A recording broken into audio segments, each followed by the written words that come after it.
নমস্কার বন্ধুরা, education culture YouTube চ্যানেলে তোমাদের স্বাগতম। তো আমার এই আজকের ভিডিওটা বানাবার উদ্দেশ্য হচ্ছে, দেখো অনেক জায়গা থেকে তোমাদেরকে কিন্তু অনেক ভুলভাল ইনফরমেশান দেওয়া হচ্ছে যে তোমাদের 60% না পেলে মাধ্যমিক বা এইচএসের ক্ষেত্রে তোমরা কিন্তু ডিপ্লোমাতে অ্যাডমিশান নিতে পারবে না।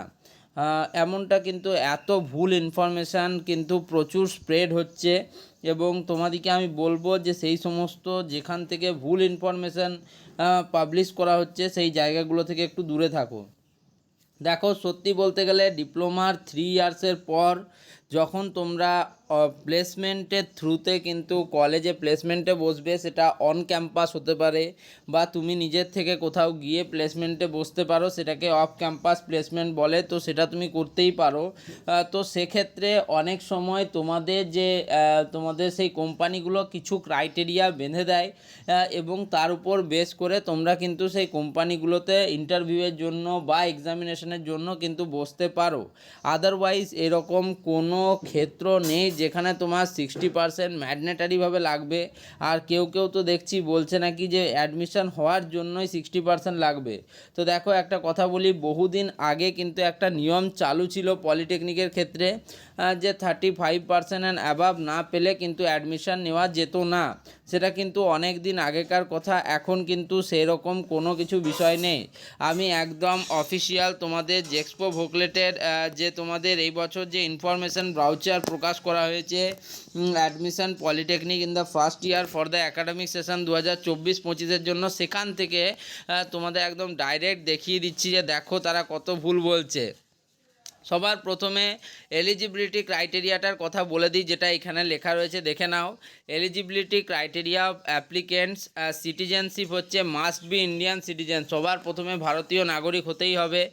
তারপর দেখো, তোমরা যদি diploma in engineering and technology in different discipline, মানে মেকানিক্যাল, সিভিল, মেটালার্জি, আমি তো অলরেডি তোমাদের সে বিষয়ে ভিডিও দিয়েছি যে কী কী ট্রেড রয়েছে এবং কোন ট্রেডগুলোর ভবিষ্যতে কীরকম চাহিদা রয়েছে। সেই ভিডিওটা যদি তোমরা দেখতে চাও কিন্তু আমার চ্যানেলে রয়েছে, সেখান থেকে তোমরা ভিডিওটা দেখতে পারো।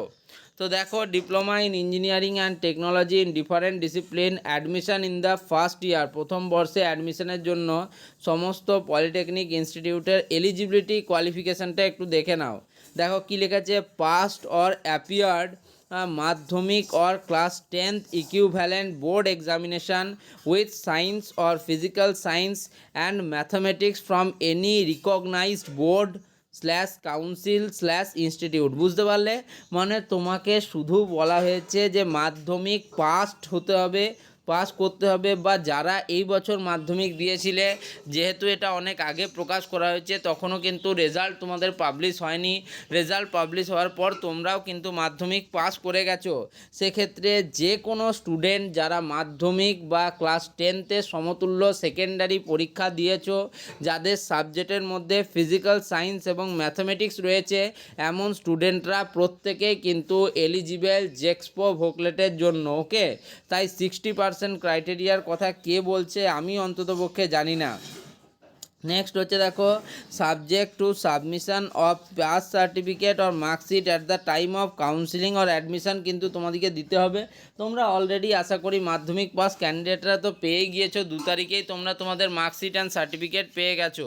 আর কি ক্রাইটেরিয়া রয়েছে, দেখো, এজ ক্রাইটেরিয়া বলা হচ্ছে নো আপার এজ লিমিট, যে কোনো বয়সের স্টুডেন্ট এখানে ভর্তি হতে পারে, কিন্তু যাদের ডেট অফ বার্থ 1/7/2009 পরে তারা কিন্তু অবশ্যই ভর্তি হতে পারবে না। ওকে, এবার আসি, জানি 3 বছরের এটা আমাদের কোর্স।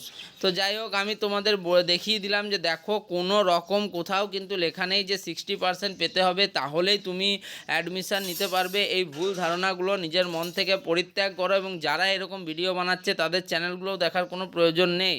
যাই হোক, একদম প্রপার ইনফরমেশান নাও এবং প্রত্যেককে যাতে জানাতে পারো যে ইনফরমেশানটা তুমি জানো। ওকে, যাই হোক, ভিডিওটা এখানেই শেষ করছি। ভিডিওটা ভালো লাগলে অবশ্যই ভিডিওটিকে লাইক করো, বন্ধুদের মধ্যে শেয়ার করো এবং চ্যানেলটিকে সাবস্ক্রাইব করো। ধন্যবাদ।